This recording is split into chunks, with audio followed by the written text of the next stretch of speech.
اکاف میں آباد تھے۔ قبیلہ عاد اپنی ذہانت اور جسمانی قوت کی وجہ سے مشہور تھا، اس لیے انہیں جنات بھی کہا جاتا تھا۔ انہوں نے خوبصورت اور مضبوط ستونوں کی مدد سے حویلی بنانے کے لیے پہاڑ تراشے۔ یہ اب کھوئے ہوئے شہر اوبر کی دریافت سے ظاہر ہوتا ہے۔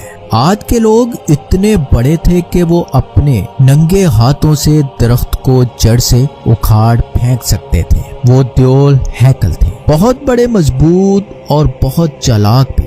دنیا نے ان جیسا کوئی انسان نہیں دیکھا۔